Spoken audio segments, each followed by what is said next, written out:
There was a dude, I think it was Florida, because it's always Florida.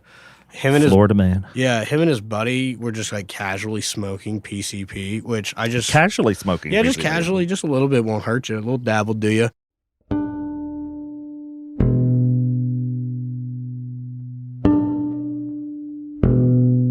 Welcome to The Cauldron, a podcast hosted by Ed Bolden-Greer, the creator of Ravensvale. In each episode, Ed will have free-flowing conversations about life, culture, and personal growth. Expect to hear from storytellers, authors, experts, life gurus, thought leaders, and influencers. The Cauldron is a place where concoctions of a lot of ideas are brewed down to potions that are sometimes important and useful, sometimes eccentric and bizarre, but always just what you need. The Cauldron podcast may contain explicit language and thematic elements not suitable for all audiences. Listener discretion is advised.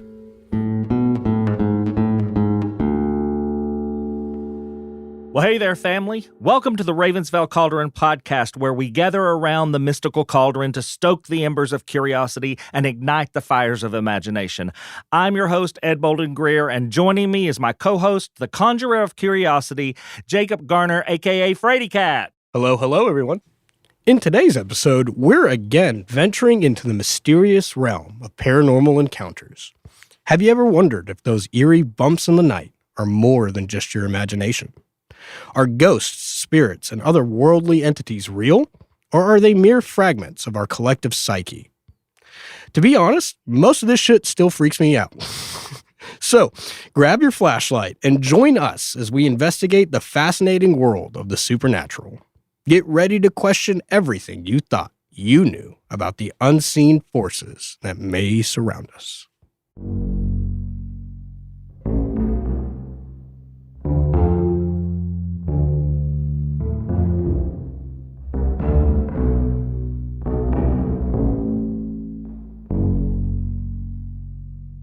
Hey, Jacob, how's it going, man? It's going good, and I just want to say that in the past, when we first started this podcast, I would be a little bit scared to do this episode, but I'm telling you, man, I'm getting better about it. I'm actually really, really excited for this one. Okay. What about you? What have you been up to? Still working from home? Yeah. Got about another week, I think. Damn. Yeah, before I get to go back to the office. Well, I say before I get to go back to the office, but really I've been quite enjoyed having the ability to get things done. Yeah, well, nobody's coming into your office and interrupting you and bothering you. True. That's why I decided to take this off. These courses that I'm creating are pivotal, and they're going to make work and life a lot easier for everybody. Perfect. So, I mean, it's just a little bit of work right now, but it pays off. Yeah. If you want a sense of normalcy, I can just show up at your house and bother you. You usually do that. I just really want to, before you get started, I just want to talk to the listeners real quick. Listeners, you guys need to go over and explore our website, all right? Because lots of changes happening.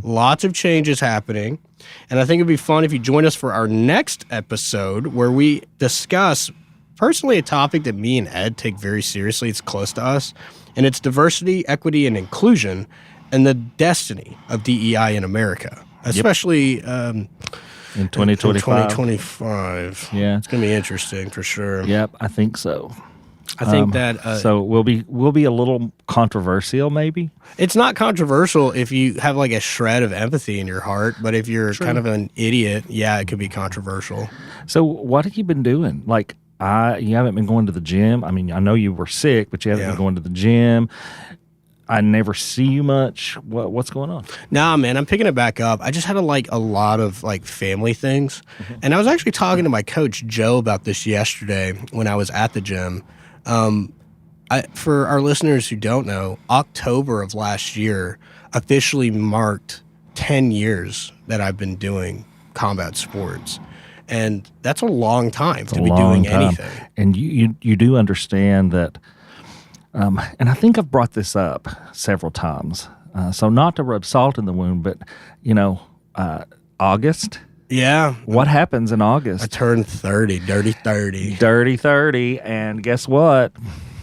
How many prize fighters do you know that are 30 and over? Not many. And the ones that are, it's because they spend millions of dollars rehabbing their body that I don't have. Right. So get with it, bud.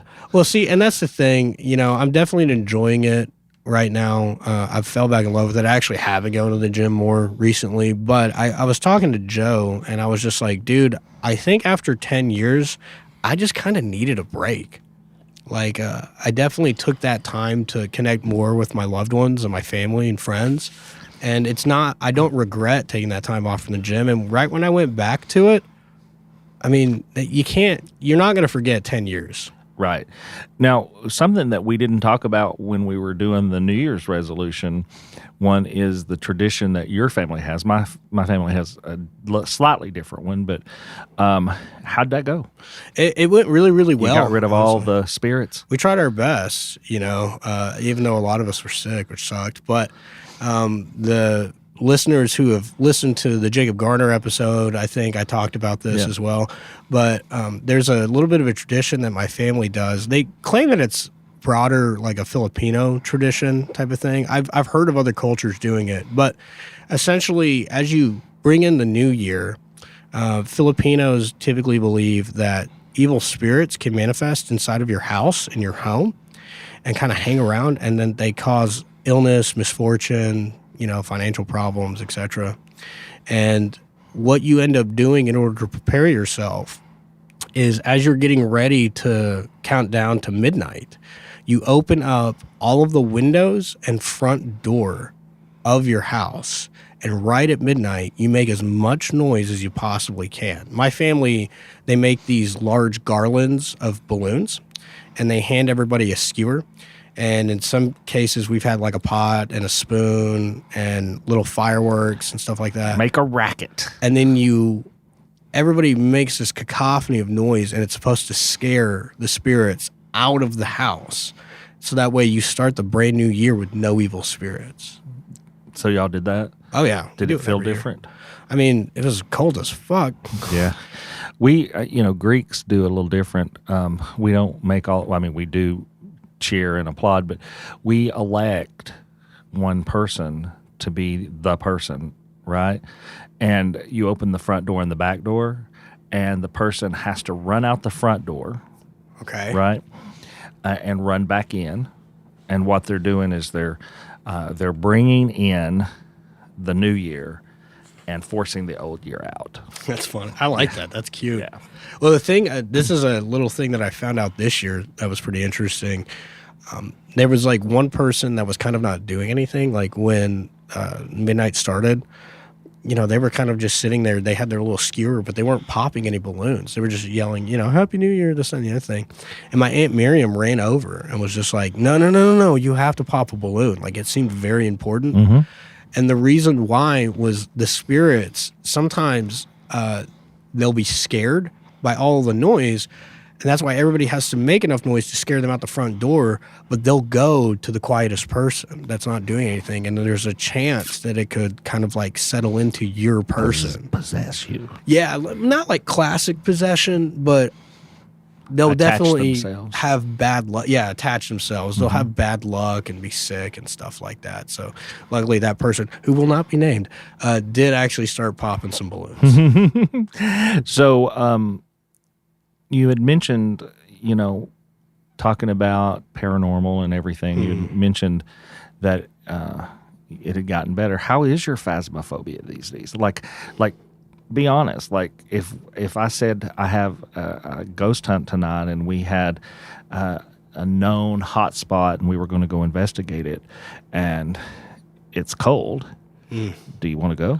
I mean, my heart kind of spiked as you started asking this question, but the more research I have done about ghosts is that I understand, and maybe this is a broad generalization, you can correct me if I'm wrong, but the majority of spirits that are here on the earth are not malevolent.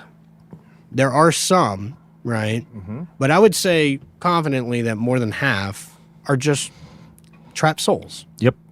And that really changed the way I look at it, because it almost makes me feel more sorry for spirits if I ever interacted with one. I wouldn't be terrified of it because in a way, these spirits that are trapped, they're probably more scared than I am. They don't understand what the fuck's going on. Well, there is a theory that the longer a spirit stays departed from its body, the longer they stay outside the body, separated from death, by death, they begin to lose their memories. So after, a certain amount of time, let's say a year, they no longer remember who they are or what they are. And if they're stuck in that kind of time loop thing, they don't remember. It just degrades more and more. Yeah. And then I guess that also would explain why some of them, ones that have been stuck here long enough, they are constantly wandering because they don't even know what kind of closure or peace that they need. They just know that they're restless. Right. That's kind of fucked. That's sad. So you'll be ready by 9 o'clock tonight. Shut up. No. Sorry, just had to do that. But, my new addiction to Reddit. Oh, thank you, yeah. It's got you in a Jacob. chokehold, man. Yeah. I was looking at paranormal encounters on r/paranormal encounters. Have you ever been on that? Oh, yeah. I love that subreddit. I figured you had. Make sure that you stay away. Sometimes if you're reading those posts, click the profile because sometimes they use the exact same story in creepypasta or scary stories. Yep. And then you're like, oh, they're just an author writing this stuff. Right. I also noticed that some of the videos are actually ads. Yeah, they are. Yeah. It's kind of weird. But this is, and I'm going to probably just mangle this. The title is My First Paranormal Encounter, and it's by Redditor Adaprida. Okay. That's the best I can do at pronouncing it. But here goes. It was a cold, dark day in November. I was 11 years old and spending the night at my step-cousin's house. I absolutely loved hanging out with her. We always had so much fun together. There was supposed to be just another normal night.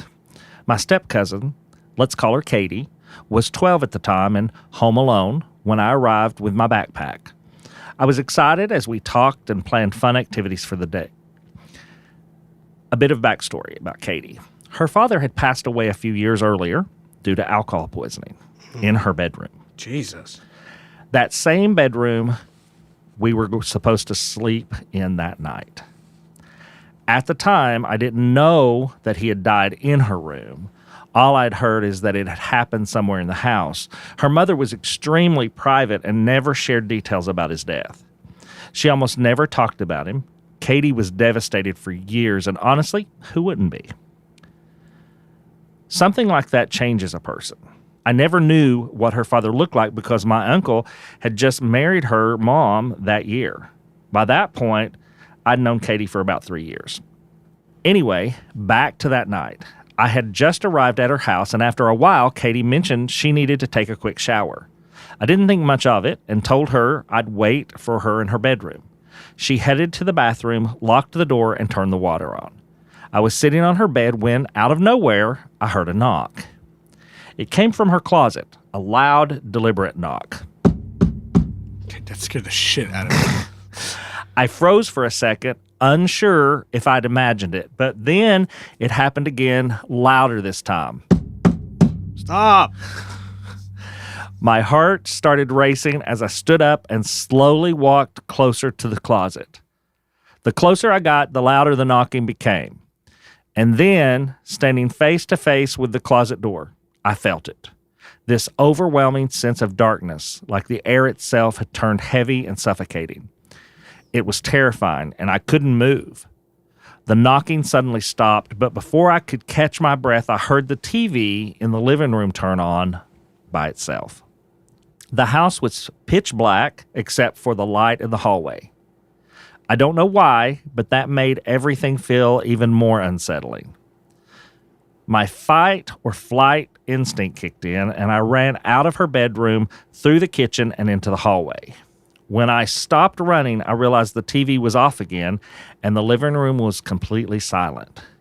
I could still hear Katie showering in the bathroom, completely oblivious to what was happening. I stood frozen in the hallway, staring into the pitch-black living room. Suddenly, the TV turned on again, its flickering lights cutting through the darkness. That's when I saw it. A reflection of her father's face appeared on her baby picture hanging on the wall across from the TV. He looked confused, almost like he didn't understand how he was there. Then he saw me. Our eyes locked. His eyes were pitch black, completely void of life or emotion. I felt an icy chill shoot through me as we stared at each other. It lasted only a few seconds, but it felt like an eternity. Then, just as suddenly as he had appeared, the TV turned off and he was gone. I was left standing in the hallway, shaking uncontrollably. My eyes were fixed on her baby picture, which now looked completely normal again. But then, in the corner of the room, I saw him. A man in a black leather jacket standing next to the TV. His back was turned to me. He didn't move. He was just standing there quietly. I let out a quiet gasp, and he heard it. Slowly, he began to turn around. I started backing away, and he started walking towards me. His eyes were pitch black, and he had this twisted, evil grin on his face. His footsteps echoed through the house, heavy and deliberate, like he was just a real person. I couldn't look away. He kept smiling, kept staring at me with those black eyes, and I just kept backing up until I reached the bedroom door. I turned around and pounded on the door with all of my strength. Too terrified to say a word. Katie opened it, shocked at the sight of me. I was shaking so badly I could barely speak, but eventually I managed to choke out, "Your dad is outside." What shocked me even more was her reaction. She wasn't surprised. Terrified, yes, but not surprised. She told me her mom saw him sometimes too. We stayed locked in the bedroom until her mother got home. When we told her what happened, she believed me without hesitation. She even admitted that she had seen him a few nights earlier smoking a cigarette on the balcony. She pulled out an old photo album and flipped to a picture of him. I immediately froze. It was him. The man I'd seen, the leather jacket, the short brown hair, the same evil, soulless grin. I wasn't crazy. I wasn't imagining it.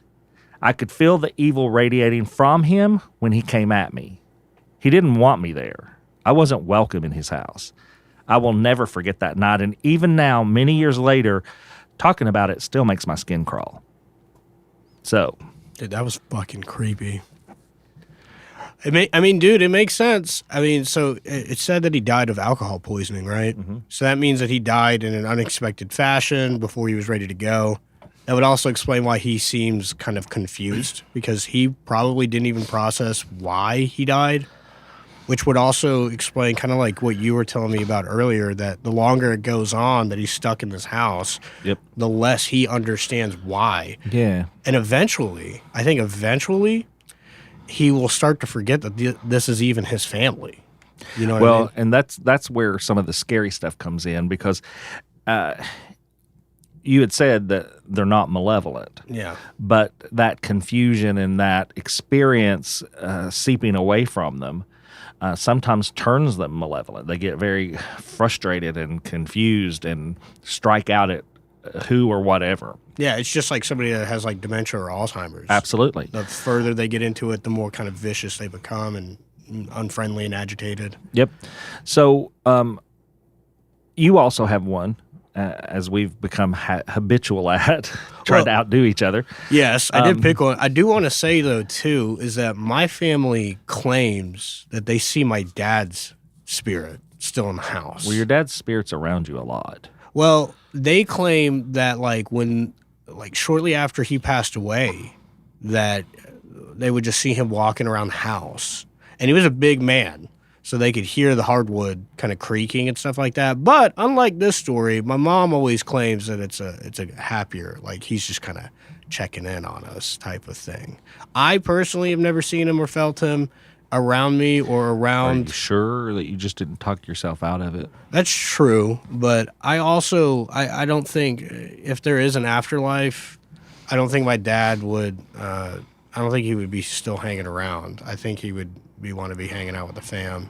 You know what I think? What? If he's still hanging around, it's because he has unfinished business, which might be just making sure you're all okay. Well, yeah, because he did die young. He died young, and he left a bunch of us behind at a very pivotal age. So I could see that. Yep. I guess.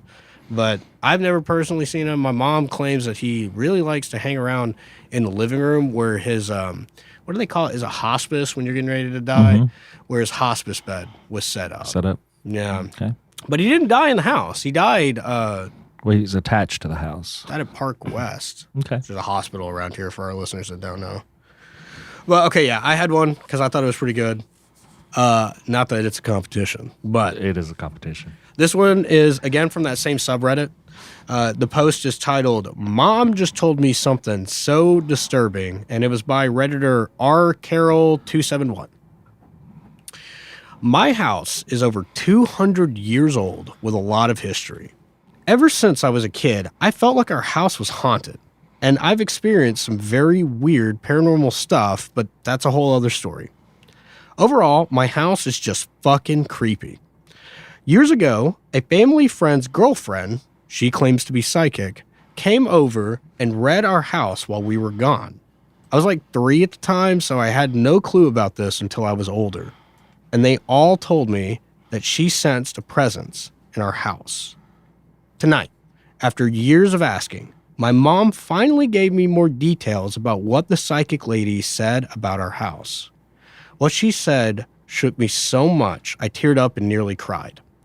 She said she sensed an alcoholic hillbilly ghost living in our home that likes to drink and hang out with my dad. My dad also loves folk music and all that stuff. My mom only told this to me about an hour ago, and I'm still shaken. There's no way this lady we barely know could have known this about my dad. She's too spot on. He can drink heavily and had rage issues that gave us a pretty tough childhood. The thought that some hillbilly drunk ghost possessed my dad makes too much sense. It's scary. It really disturbs me to imagine some ghost hanging out, drinking with my dad, making him do horrible things. At the same time, it's given me some clarity about why my dad is the way he is. What do you think about possession? I think it can happen. I think it's possible. In fact, my uncle claims that during a particularly rough episode where he really scared the family for about 2 or 3 weeks with some very erratic, kind of bordering on dangerous behavior that came seemingly out of nowhere. He told me one day when we were standing outside smoking a cigarette around the holidays. Oh, by the way, I am so proud of you. Oh, yeah. Yeah, dude. Today is 7? Yep. 7 days without a cigarette. Mm-hmm. But who's counting? I'm counting. The listeners are counting. I know. To maybe talking about all these ghosts makes me want one really bad, though. But no, that's besides the point. Podcast closed. No, just joking. He wouldn't do that to y'all. Yeah, 2025, Jacob is no longer smoking. That is. We what I'm think doing. that's hauntingly wonderful. I know. It was spooky to think about, though. But dude, my uncle, he claims that during that time period, he was possessed by an evil spirit. And that's why he acted the way he did, which I find very interesting. He claims that the evil spirit that possessed him was actually a distant uncle of his own from when he was a kid who was very violent and not a good person. And here's the thing. After, he went to some sort of religious building of some sort because he felt that it was a possession that was bothering him. Went, talked to a holy figure of some sort, prayed a bunch, left him, and he's never acted that way ever again. And we literally cannot explain why this loving, wonderful person acted this crazy for about 3 weeks. Like, nobody really understood why it happened. He doesn't have a history of drug and alcohol use. He just smokes cigarettes. That's it. But he claims that it was a possession. As sure as you and I are sitting here, he claims he was possessed by an evil spirit.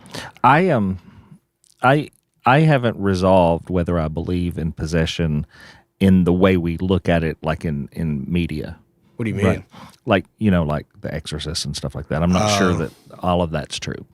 I do believe that we can become under the influence of malevolent spirits. Okay. I'm not sure that happens the way, that it's portrayed on TV and in movies. Yeah. But I've seen some very unusual things, especially when I've been on investigations. Retired now, obviously. Semi-retired. Semi-retired. Yeah, I haven't had a call to go to one in a long time. But if you got one, I bet your ass would be out the door. I would have to think about it. Honestly, I'd have to think about it because they're very taxing on the medium, and so that's always my role. I'm not the tech person or anything. I'm the one that goes and puts myself out there. You are the tech. I am the tech, and so I think that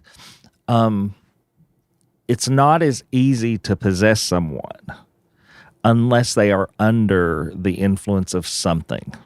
You mean, like, I think that you either have to invite it in, okay, or you have to be in a weakened state. And I'm not talking about like health-wise, although, it is a healthcare issue. People who are drinking or have drugs on board or something, I think are more susceptible to possession than perhaps a person who's sober and in the right mind. Well, I think that people who have mental illness sometimes are more susceptible because they're not aware at all times. Yeah. And so that's kind of what I mean by it's not like on TV, If you go to the Exorcist, Reagan wasn't any of those things. She was just a young girl who got possessed. She didn't invite it in. It just took over. Yeah. And I don't think that they can take over unless there's extenuating circumstances. That's kind of what I was saying. Well, there was a dude, I think it was Florida, because it's always Florida.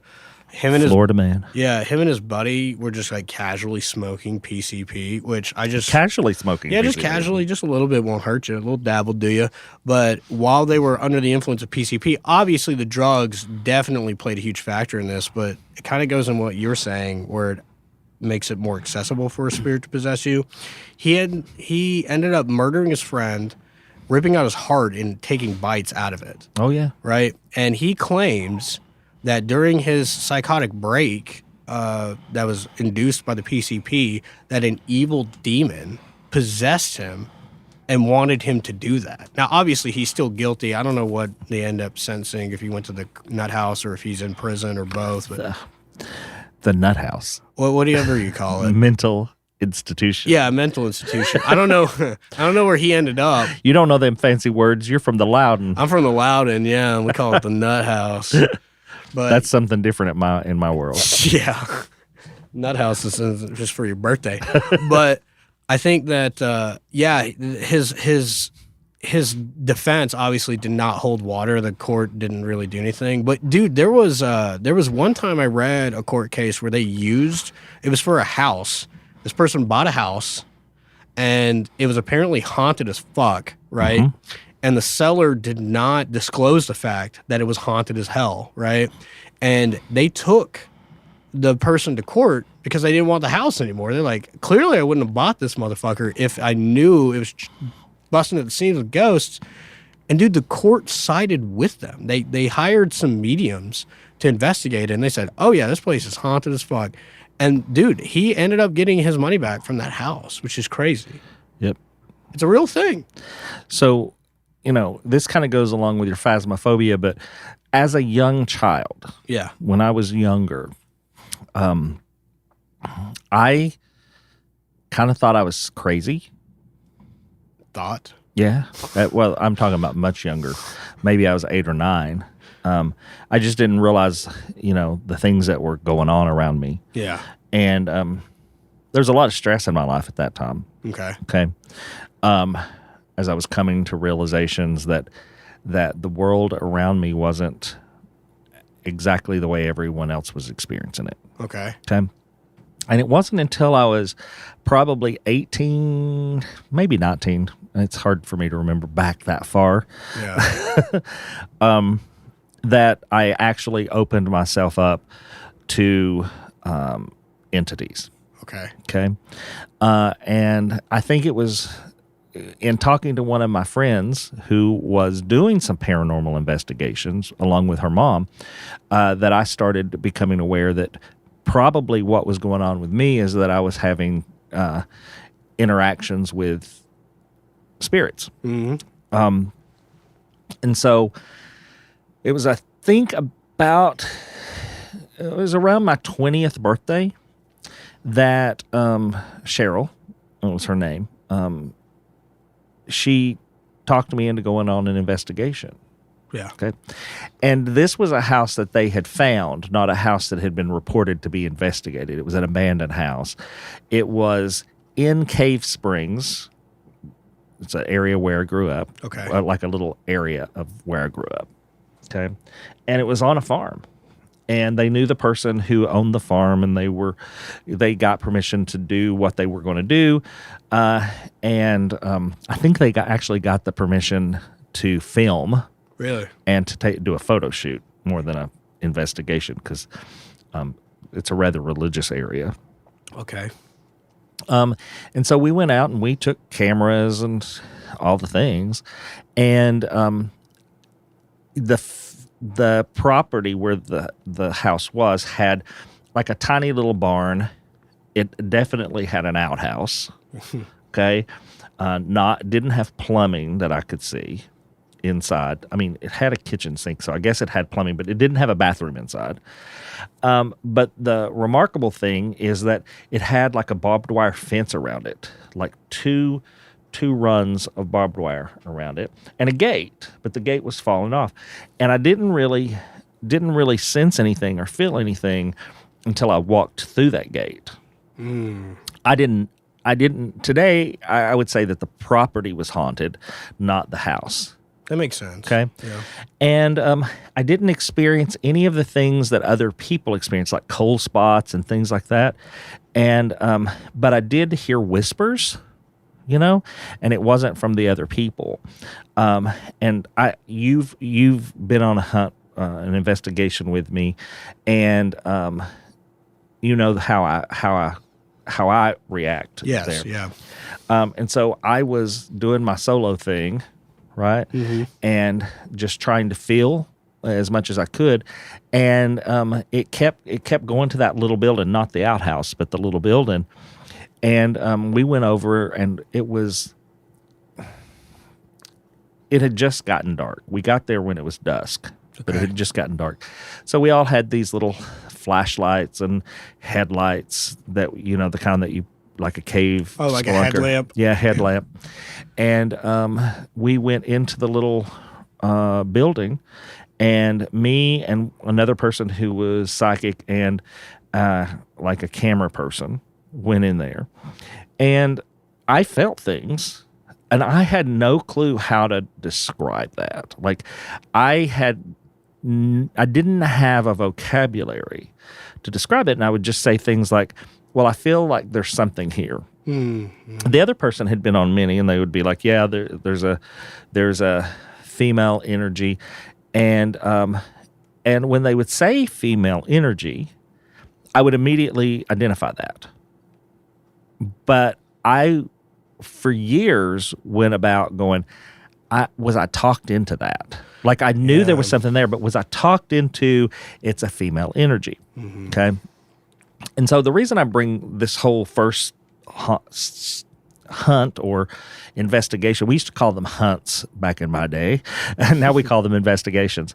But the reason I bring it up is that I sincerely felt things. I could tell where they were.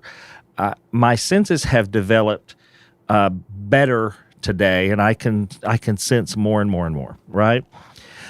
But I'm often confused. Confused may not be the right word.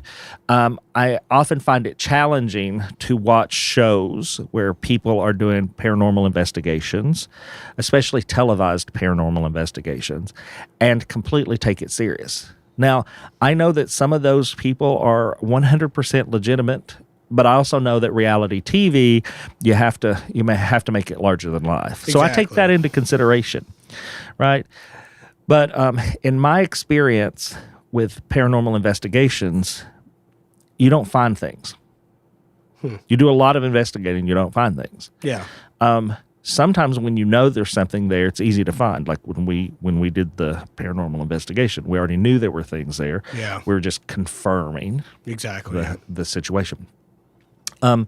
But for me, when I go on a paranormal investigation, I go in and I don't want to know anything about the situation whatsoever. I don't want to ask a question.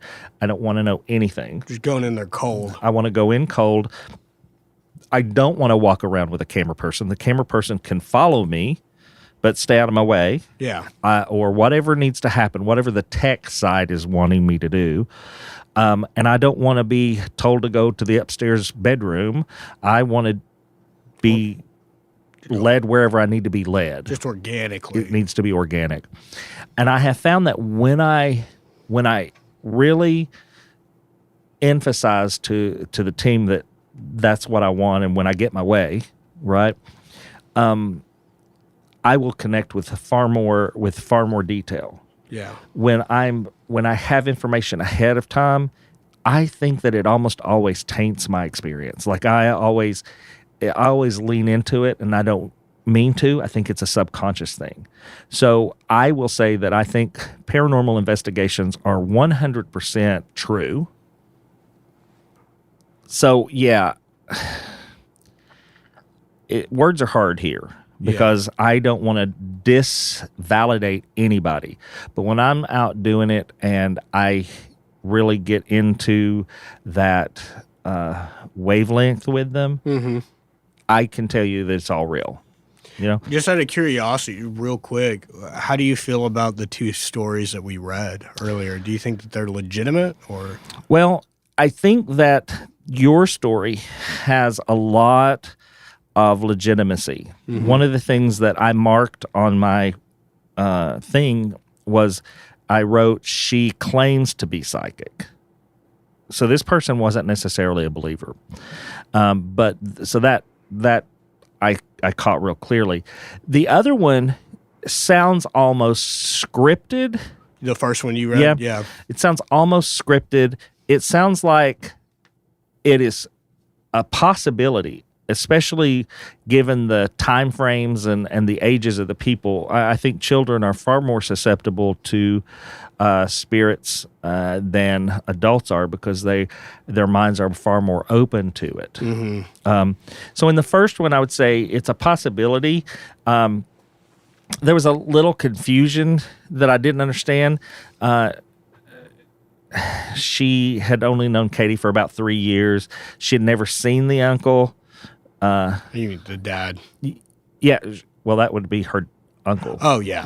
Fine idea. But I think the statement was, I never knew what her father looked like because my uncle had just married her mom. Oh, yeah. You know, because so that's not really her dad. No. I don't know. But I don't know. But I think the storyline didn't engage me as much as your story.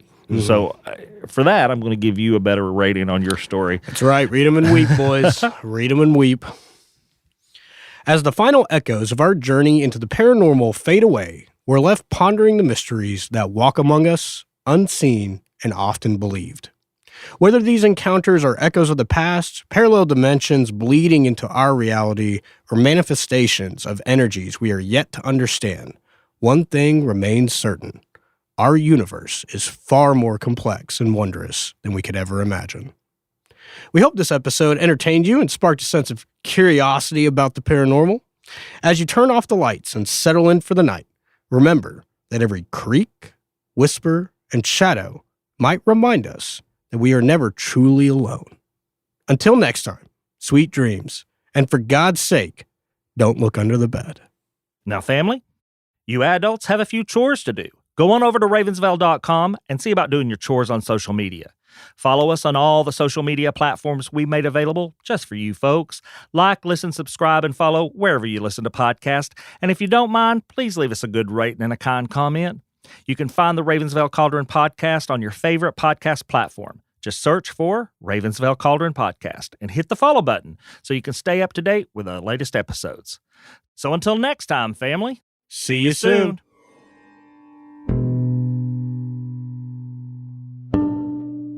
The Ravensvale Cauldron is a production of Small Raven Media. Today's episode was hosted by Ed Bolden-Greer with co-host Jacob A. Garner. Audio engineering and sound design by Nick DeVan at Nicky D Sound. Copyrighted 2025, Small Raven Media. All rights reserved.